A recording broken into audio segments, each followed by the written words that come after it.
O que é a graça? O favor que nós não merecemos, algo que não merecíamos, mas sem merecer, Ele nos deu, Ele fez por nós. Você precisa entender o que diz a palavra, que todos pecaram e destituídos da glória de Deus estão. Todos pecaram. Você sabe o que quer dizer isso? Você é um pecador. Você foi concebido num ventre de pecado. Você tem a contaminação, infecção do pecado. O pecado te depravou, te degradou. Sabe por que você é ruim, iracundo, perverso? Porque você se inclina para as coisas ruins por causa do pecado. Você tenta fazer o bem e não consegue por causa do pecado. O mal você não quer fazer, mas vive fazendo por causa do pecado. O pecado te condenou. Você estava condenado, sentenciado. Entenda isso. Deixa de crer nesse cristianismo cultural, nesse cristianismo tradicional do seu país, e creia no que a Bíblia diz. Aí veio a lei. Para que a lei veio? Quando a lei de Deus surgiu, quando os 10 mandamentos surgiram, quando a Bíblia, os mandamentos surgiram, despertaram em nós o pecado. Ou seja, a lei foi criada para manifestar em nós o nosso pecado. Porque nós, pelo pecado, não conseguiríamos obedecer à lei. A lei diz: não matarás, não furtarás, não adulterarás, ama o teu próximo, enfim, um monte de ordenanças. Por causa do pecado que está em nós, nós não conseguimos obedecer à lei. Não existe ninguém que nunca mentiu, que nunca xingou. Não existe ninguém que nunca pecou no pensamento, ninguém que nunca teve maldade no coração. Todos tiveram. E quando o seu pecado é confrontado com a lei, ele se manifesta. Porque você não pode obedecer à lei, porque ela veio revelar o seu pecado. Toda vez que olhamos para a lei, nós quebramos a lei. Todas as vezes que olhamos para os mandamentos, nós quebramos o mandamento. Nós não conseguimos cumpri-lo. E a quebra de leis, o que traz? Condenação. Por quebrarmos a lei de Deus, fomos condenados. A Bíblia diz que há uma separação entre nós e Deus, se chama pecado. Todos pecados e destituídos da glória de Deus estão. Destituídos, separados, não tem parte com Deus por causa do pecado. O que Deus faz? Aqui que você tem que entender, criatura divina. Aqui que você tem que entender porque você não pode ficar faltando de igreja, porque você tem que ler a Bíblia regularmente, porque você tem que valorizar esse Deus tremendo.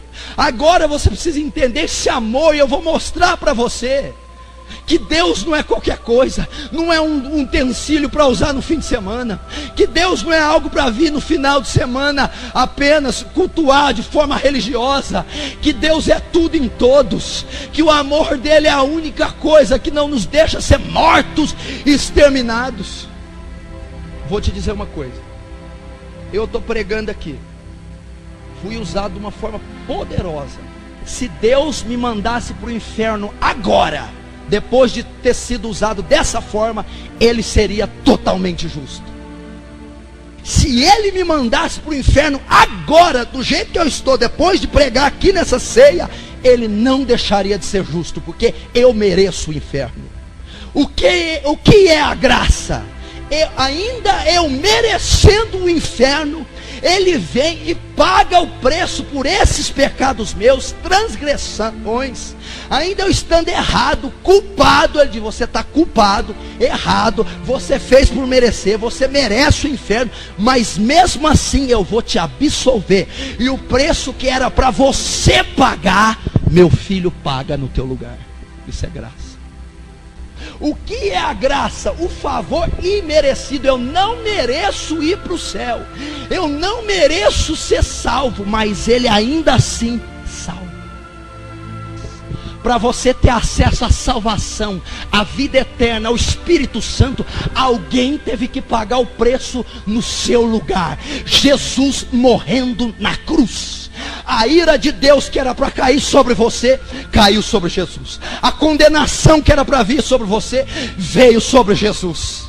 O preço que você deveria pagar, Jesus pagou em seu lugar. Ele morreu a nossa morte, para que nós vivêssemos a sua vida.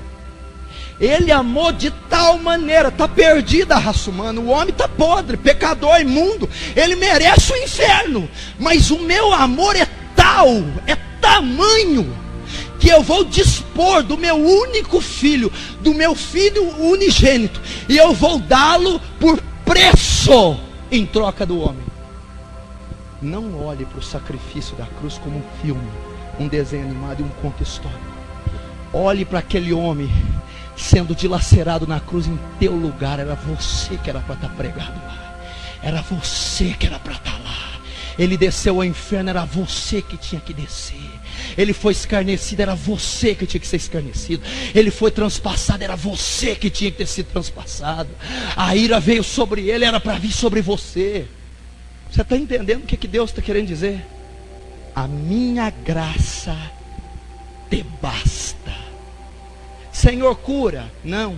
Senhor, liberta? Não. Senhor, dá carro? Não. Senhor, faz qualquer coisa? Não. Por quê?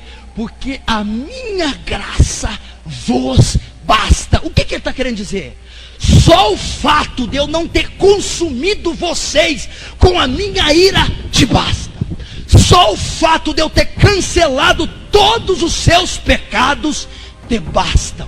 Só o fato de eu dar o meu filho para morrer no lugar de vocês basta.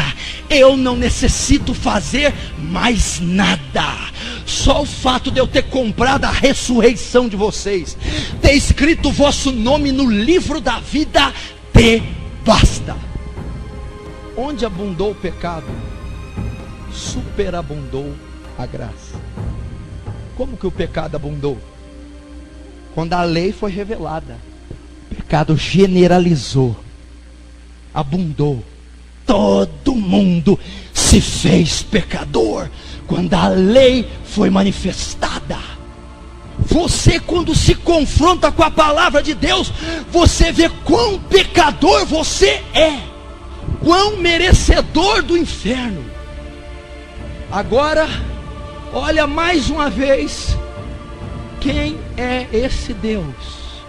Onde abundou o pecado, superabundou a graça. A lei expôs o pecado, veio Jesus e abundou em graça. Por quê?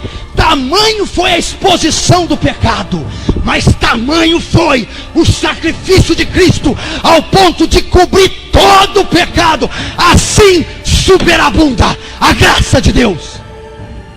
O efeito do pecado foi tão forte que condenou, mas o efeito do sacrifício de Jesus foi mais forte que absolveu.